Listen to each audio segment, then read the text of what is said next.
so here I have my second solo of Winter of Woe Nebula, and this one for the offensive burst and the size medium objective.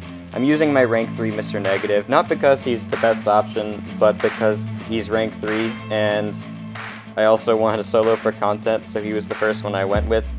So yeah, this is how we're going to do it. We're going to play negative by trying to ramp with parries when we're in the shock phase, and then using the unblockable phase to convert our energy. And also in the unblockable phase, we are trying to get her to go away from our corner, because that will make us not have to corner play most of the fight, because that is something that does happen.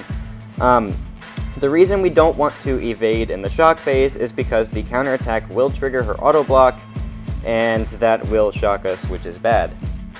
The shock does like 10% of our health for just one of them, so I'm going to try to avoid that as much as possible. We're going to go for the evade here, where I will get shocked because my stuff was about to run out of time, so I kind of was forced to do it. But yeah, you can see 10% of my health is gone basically just from that shock. It is worth mentioning I am mildly boosted for this fight just because I wanted to make sure I could get the solo. So I was going to take whatever I could use to help me, but it turned out to be worth it because it definitely helped me get the solo. So we're going to go for our 9 light energy, and now we want to evade. Ideally right before the thing switches, or I could save myself with the relic like that. Basically what I did was I triggered the evade, but I didn't trigger the counterattack. I timed the relic just in between the two, so that the counterattack would not trigger, and only the relic would hit her. That means that the attack never got auto-blocked, but I did get the evade to convert my light energy. So that is something that definitely helps in the fight, is if you can get your relic timing to trigger the evade but not the counterattack, which is something that definitely I had to practice, but it seemed very worth it once I got the hang of it. See, now we're rooted, we're kind of in the corner, and we need to find a way to get to an SP2. Turns out the way we're going to get to an SP2 is by getting beat up, but whatever works, you know? As you can see, getting in that corner is very dangerous, because she hits very hard, so if you mistime anything, it's not good. So I'm going to get in the corner a lot later in this video, but somehow I have like perfect corner play all of a sudden. I don't exactly know how that happened, but it's going to be fun to watch, I'll tell you that.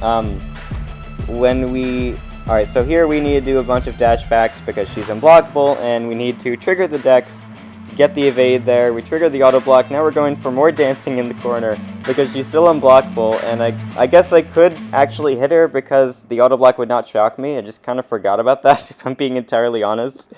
But either way, we got shocked once, not that big a deal. I'm pretty sure I'm going to let that dark energy fall off because I know I'm not going to get to my SP2 fast enough, which is a bit unfortunate, but at the same time, we're ramping up light energy in the process. It's not that big a deal.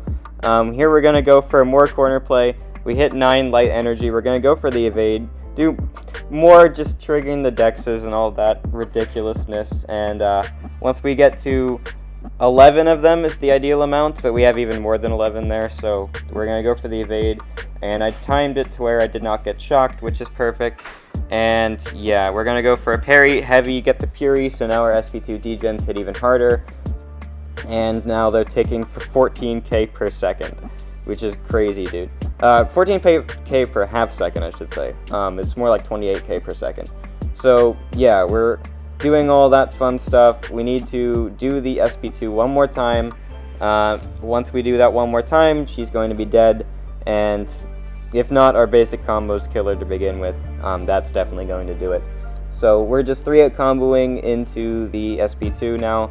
And it's pretty easy at this point. I just need to make sure I get there, except for the fact now that she's in the auto block phase, I kind of am a little bit screwed because of the auto block. I just have to let that dark energy fall off. I should not have converted it because I didn't have enough power to make it worth converting.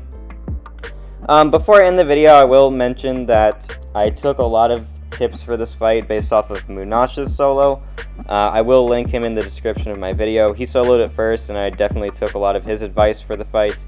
So that definitely helped, and yeah, so this is not my rotation, it's basically his rotation, and I probably would not have been able to do it without watching his tactic, because when I tried it before watching it, it was not going well. So credit to him for indirectly teaching me how to do that correctly. But yeah, so I hope you enjoyed the video, and if you feel like using negative yourself, tell me how it goes, and see you in the next one.